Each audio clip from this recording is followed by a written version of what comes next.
Kali ini sudah masuk tanggal 27 Januari. Artinya sebentar lagi akan memasuki bulan Februari. Dimana bulan Februari itu biasanya identik dengan bulan cinta. Karena katanya sih ada hari namanya hari Valentine yang jatuh pada tanggal 14 Februari. Yang kisahnya itu adalah kisah seorang Santo Valentinus dan seterusnya dan seterusnya. Namun bagi seorang pecinta sepak bola, yang namanya bulan Februari itu sangat identik dengan yang namanya kompetisi bergengsi Eropa, yaitu kompetisi UEFA Champions League, UCL ya, yaitu Liga Champions Eropa. Kita enaknya nyebutnya kompetisi Liga Champions atau UCL ya, enaknya menyebutnya gitu aja. Nah, di UCL kali ini setiap bulan Februari itu memasuki suatu babak knockout. Jadi kalau dari bulan September hingga bulan Desember di tahun sebelumnya itu adalah babak fase grup di mana dimainkan ada 6 pertandingan, 3 pertandingan di kandang klub tersebut dan 3 pertandingan di pertandingan tandang. Yang mana yang lolos itu adalah juara grup dan runner up grup, yaitu peringkat 1 dan peringkat 2. Namun kalau babak knockout ini di babak sistem gugur ini, kalau tim tersebut sudah kalah, itu sudah dipastikan tersingkir. Beda ceritanya kalau babak fase grup. Jadi kalau di fase grup itu, kalau di partai di pertandingan pertama kalah, itu kedepannya masih ada kemungkinan lolos, tergantung dari apakah mereka bisa meraup banyak poin atau tidak. Apabila mereka bisa meraup banyak poin, itu tentunya akan semakin besar peluang mereka untuk lolos. Itu mereka harus lebih banyak menang. Dan yang poinnya paling banyak akan menjadi juara grup. Dan yang kedua terbanyak akan menjadi runner up grup. Jadi di UCL ini ada 8 grup. Masing-masing grup ada 4 tim. Jadi 32 klub ya yang masuk di yang bertanding di ajang Liga Champions. Dan 32 klub ini itu diambil dari klub-klub yang teratas, yang menjadi peringkat teratas di liganya masing-masing. Kalau di Premier League, di Liga Inggris itu adalah peringkat pertama hingga peringkat keempat. Kemudian juga La Liga Spanyol itu juga peringkat pertama hingga keempat. Kemudian juga Serie A dan juga Bundesliga, Serie A Italia, Bundesliga Jerman, itu juga kurang lebih seperti itu. Ada juga yang dari peringkat 1 dan 2 atau peringkat 1 hingga 3 atau hanya peringkat pertama saja. Semua ini tergantung dari koefisien ya. Koefisien kompetitif, level of competitiveness liga masing-masing. Jadi semakin kompetitif liga tersebut, maka akan semakin banyak wakil dari negara tersebut, negara-negara Eropa tersebut yang akan mengikuti kompetisi UCL ini. Ya. Sedangkan yang level of competitiveness-nya itu rendah, maka wakil yang ikut itu semakin sedikit. Bisa hanya cuma dua tim, bisa 1 tim, atau bahkan untuk lolos saja itu harus melalui babak penyisihan lagi, yaitu babak playoff. Jadi babak playoff itu untuk menentukan tim mana, klub mana yang akan lolos ke 32 besar dari UCL ini. Ya. Nah, setelah sudah diketahui tim-tim yang diketahui pasti untuk akan lolos itu ditentukan setelah musim kompetisi berakhir. Musim kompetisi berakhir di liga masing-masing. Nah, setelah itu diambillah tuh tim-tim yang lolos berdasarkan peringkat. Nah, kalau yang koefisien competitiveness liganya itu rendah, maka dia akan diadu melalui babak playoff. Nah, di babak playoff ini yang menang pastinya akan lolos ke babak 32 besar dari UCL, ya. Nah, dari babak 32 besar ini akan dibagi-bagi dalam grupnya masing-masing. Di mana di babak fase grup itu ada pot-potnya. Ada pot 1, pot 2, pot 3, pot 4. Yang pot 1 itu isinya adalah juara-juara liga masing-masing serta juara bertahan Liga Champions dan juga juara Europa League. Europa League ini adalah kasta kedua dari UEFA Champions League UCL. Jadi disebutnya itu UEFA Europa League. Lebih enak disebutnya. Itu pot 1 tuh isinya. Nah, yang pot 2 itu isinya adalah klub-klub, tim-tim yang memiliki yang memiliki poinnya itu, yang poinnya bagus lah istilahnya. Poin bagus itu berdasarkan prestasi mereka di liga dan juga di Eropa. Di UCL-nya itu bagaimana. Nah, itu isi yang mengisi pot 2. Dan juga pot 3 dan pot 4 itu juga seterusnya seperti itu. Jadi yang pot 1 ini bisa dibilang kasta tertinggi lah istilahnya gitu. Yang kedua itu yang kedua itu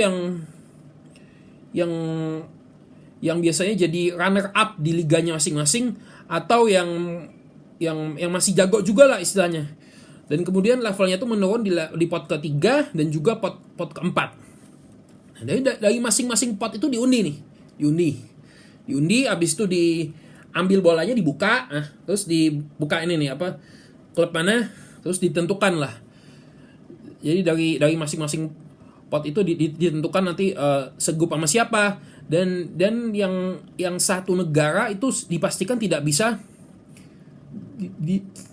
satu grup, dan ada juga dan untuk klub asal Rusia dan asal Ukraina itu tidak bisa satu grup karena alasan politis, ada perang-perangnya gitulah kalau tidak salah ya. Jadi makanya itu tidak bisa satu grup. Itu dibagi-bagi dan akhirnya dari mulai September hingga Desember itu dimainkan lah 6 pertandingan itu dengan selang waktu 2 pekan ya biasanya. 2 pekan. Kalau ada jeda internasional bisa lebih lama, di mana jeda internasional itu biasanya berlangsung 2 pekan juga. Jadi selang terus akhirnya yang poinnya terbanyak itu akan menjadi juara grup, yang kedua terbanyak akan menjadi runner up. Dan setelah itu akan diundi lagi juara grup bertemu dengan runner up grup. Di mana ketentuan babak 16 besar atau per 8 final. Nah, jadi kan ada 32 tim ya di masing-masing grup, ada 8 grup A sampai grup H. Nah, itu yang diambil tuh 2 tim teratas tuh. Dari 4 tim 2 tim teratas ya. 2 tim dari 8 grup. Jadi ada 16 tim. Jadi lolos ke babak 16 besar atau per 8 final.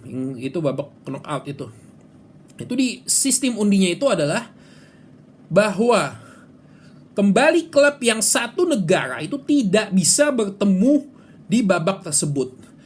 Jadi walaupun juara grup dan runner up grup, tapi tetap saja tidak bisa bertemu. Baru bisa bertemu apabila sudah masuk babak perempat final, quarter final. Itu 8 besar, itu baru bisa bertemu. Dan hasil yang berhasil menang di 16 besar ini akan lolos ke 8 besar, ke perempat final. Di perempat final ini diundi lagi, setelah itu baru bisa ditentukan pathway menuju jalan final. Bisa diketahui siapa lawan semifinal selanjutnya, siapa yang berpotensi menjadi lawan final selanjutnya. Itu pathway-nya itu sudah ada. Begitu kurang lebih. Februari nanti akan ada babak 16 besar, di mana ada 8 pertandingan ya, di antaranya ada Villarreal kontra Juventus, ada Inter Milan kontra Liverpool, kemudian MU Manchester United kontra Atletico Madrid, Paris Saint-Germain melawan Real Madrid, kemudian Manchester City kontra Sporting Lisbon. Kemudian ada juga Lille kontra Chelsea dan 2 pertandingan lainnya, ya. Nah, di sini ada satu pertandingan yang sangat panas, yang sangat menarik untuk ditonton. Itu adalah duel antara Paris Saint-Germain kontra Real Madrid. Paris Saint-Germain ini adalah klub OKB, orang kaya baru. Jadi mereka ini diakuisisi oleh emir dari Qatar, yaitu seorang Nasser Al-Khelaifi. Diakuisisi dengan tujuan untuk menjadi klub terbaik di Eropa. Kalau udah terbaik di Eropa, berarti otomatis sudah terbaik di dunia juga ya, karena Eropa adalah kiblat sepak bola dunia. Kurang lebih seperti itu. Diakuisisi sejak tahun 2012 kalau tidak salah ya. Artinya sudah 10 tahun. Dengan target mereka harus bisa mendominasi di Liga Prancis, dan itu sudah berhasil. Mereka dari tahun 2013 hingga tahun 2021 kemarin, itu mereka semuanya itu PSG yang juara. PSG yang juara hanya 2 kali gagal. Itu tahun 2017 yaitu AS Monaco menjadi juara, dan kemarin tahun 2021 yaitu Lille yang menjadi juara. Tapi mereka ini masih belum bisa meraih the Big Ear. Big Ear yaitu trofi Liga Champions Eropa. Jadi mereka belum bisa dapat trofi UCL ini. Mereka masih belum bisa dapat. Mereka sudah menggelontorkan dana yang luar biasa hebat. Sampai mereka ini memecahkan rekor transfer dunia. Di tahun 2017, secara mengejutkan mereka membeli seorang Neymar da Silva Santos Junior dari Barcelona seharga 222 juta euro. Di mana fenomena ini membuat pasar transfer itu naik sangat pesat. Jadi pemain termahal dunia sebelumnya itu Paul Pogba. Paul Pogba itu harganya kurang lebih ya 100 juta euro lah kurang lebih. Nah, terus tahu-tahu grafiknya ini naik melonjak. Gara-gara si Neymar ini dibeli sama PSG seharga 222 juta euro. Yang sekarang ini efeknya ini belum terbukti. Mengapa belum terbukti? Karena buktinya saja dia belum bisa membawa PSG menjadi juara Liga Champions. Padahal 2020 kemarin mereka masuk final. Dan itu peluangnya sangat besar. Dan harusnya 2020 itu PSG bisa jadi juara. Karena mereka saat itu pemainnya sedang dalam usia emas, dan logika aja deh, pemain termahal dunia harusnya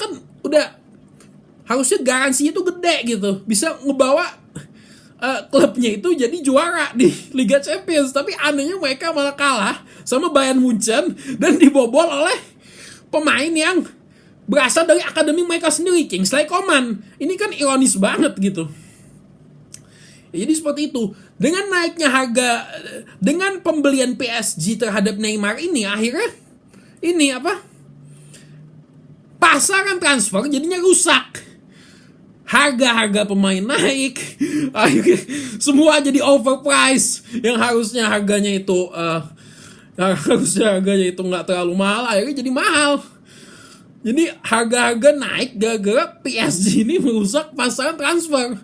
Dan setelah itu muncullah pemain-pemain yang berharga mahal. Kylian Mbappe dibeli dengan harga yang mendekati 200 juta euro, kalau tidak salah 180 juta euro.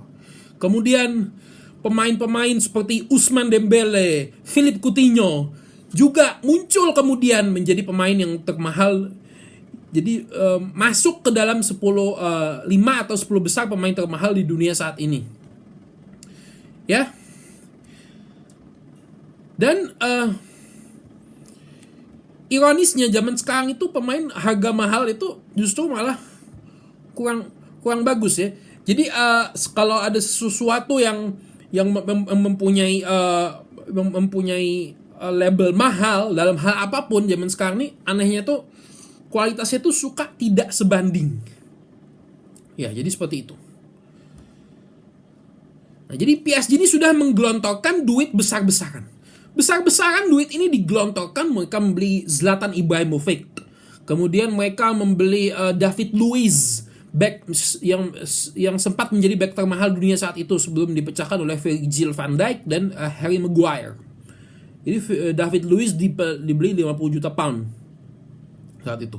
Kemudian mereka sudah membeli Neymar, Kylian Mbappe itu juga sudah dibeli dari AS Monaco kan, seharga 180 juta euro. Kemudian mereka nah ini yang heboh nih kemarin nih waktu bursa transfer musim panas, mereka mendapatkan pemain-pemain top gratis. Ini ajaibnya gratis nih. Jadi kebetulan kontrak mereka habis dan mereka didapatkan secara gratis. Mereka mendapatkan Sergio Ramos, seorang kapten Real Madrid yang sudah berkontribusi besar bagi Real Madrid, seorang leadernya Real Madrid.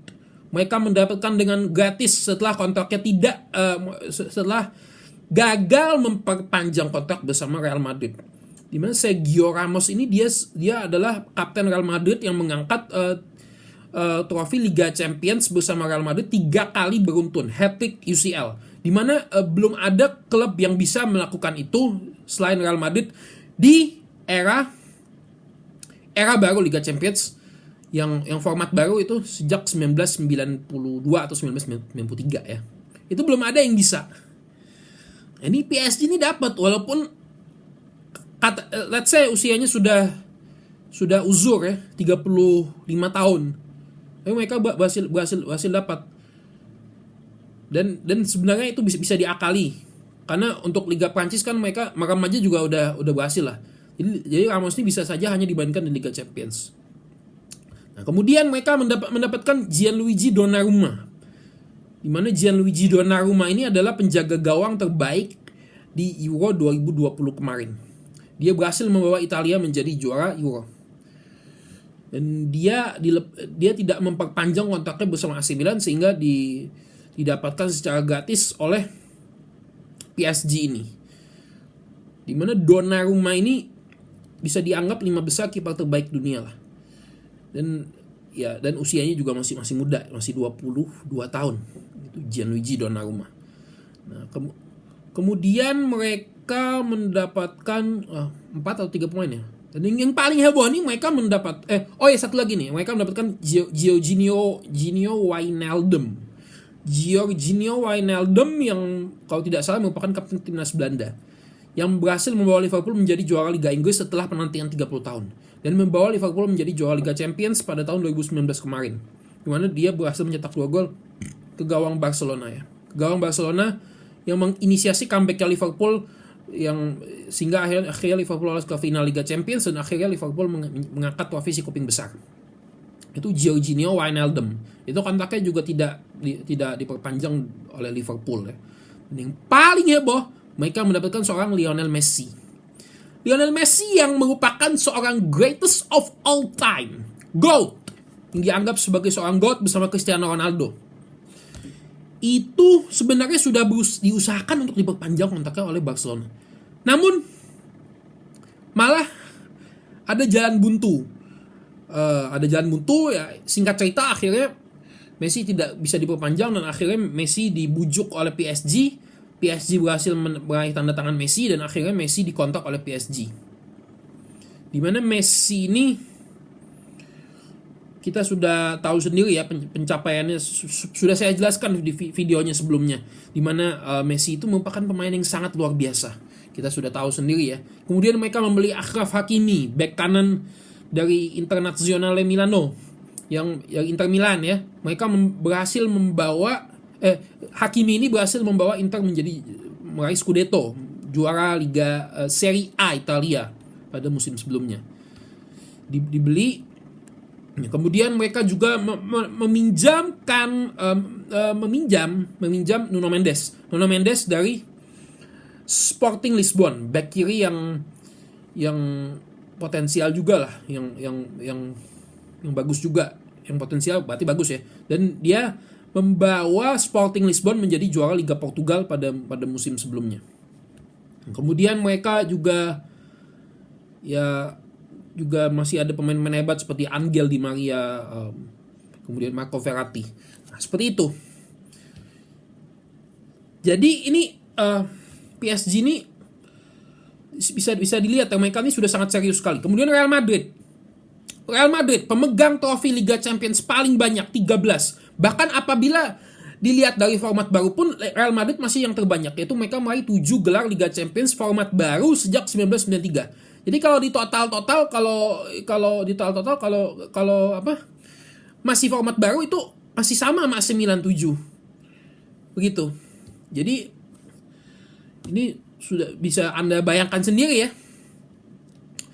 Dan Real Madrid ini walaupun sudah Ramos pergi, Rafael Varane pergi, kemudian ditinggal Ronaldo beberapa musim sebelumnya, tapi Real Madrid ini sudah menunjukkan on fire mereka kembali setelah kembalinya seorang Carlo Ancelotti. Mereka memang tidak banyak ada pertambahan pemain, hanya David Alaba dan Eduardo Camavinga itu dibeli dari Rennes, dan kemudian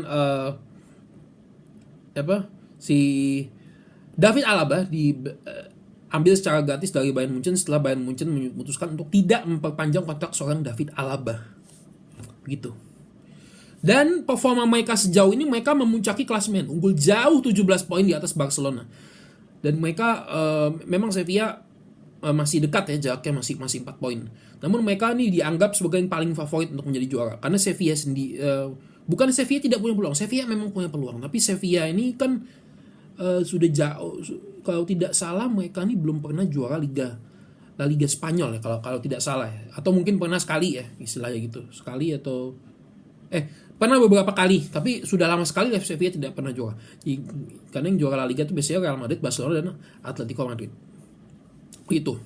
Dan performa Real Madrid saat ini bisa dibilang stabil sekali ya. Stabil. Seperti saya katakan tadi, mereka unggul di klasemen dan juga mereka baru saja meraih gelar Supercopa de España di beberapa pekan yang lalu. Jadi lagi on fire ya, bisa dibilang. Nah, kalau PSG ini mereka meskipun sudah kedatangan banyak pemain bagus, tapi mereka chemistry-nya belum begitu menyatu. Mungkin dari segi kebintangan PSG sedikit lebih unggul daripada Real Madrid karena Real Madrid ini pemainnya sudah sebagian sudah ada yang uzur-uzur seperti Luka Modric, kemudian Karim Benzema, dan masih ada pemain-pemain yang masih hijau, yang masih muda-muda banget lah, yang masih belum matang seperti Vinicius Junior, Rodrigo Goes, seperti itu. Jadi dari kekompakan tim Real Madrid mungkin menang, tapi kalau dari segi kebintangan PSG mungkin juga PSG mungkin sedikit lebih unggul lah istilahnya gitu. Ya seperti itu kurang lebih. Dan ini akan sangat menarik karena Sergio Ramos akan bertemu dengan mantan timnya itu Real Madrid. Ini akan sangat aneh sekali karena Ramos ini adalah ikon Real Madrid selama bertahun-tahun, tapi harus kembali melawan Real Madrid. Kemudian Messi akan kembali menemui musuh bebuyutannya, yaitu Real Madrid. Jadi Real Madrid ini kan rival beratnya Barcelona ya. Dan Messi juga sudah sering mencetak gol ke gawang Real Madrid, itu sebanyak 26 gol. Jadi top scorer El Clasico Lionel Messi. Seperti itu. Walaupun Messi ini sudah 3 tahun tidak bisa mencetak gol ke gawang Real Madrid, dan kebetulan semenjak Cristiano Ronaldo pindah dari Real Madrid ke Juventus, itu Messi sudah tidak bisa lagi mencetak gol. Namun ini pasti akan menjadi motivasi yang sangat besar untuk seorang Lionel Messi untuk bisa membuktikan dirinya bahwa dia tuh sebenarnya tidak hanya hebat di Barcelona, dia juga hebat di klub lain, dalam hal ini di PSG. Dan pasti akan sangat besar sekali motivasi para pemain PSG untuk menjadi untuk bisa menjadi juara Liga Champions. Dan tekanan ini sangat besar karena mereka ini skuadnya kan sangat mewah ya, PSG ini bisa dibilang. Dan juga Real Madrid pasti tidak akan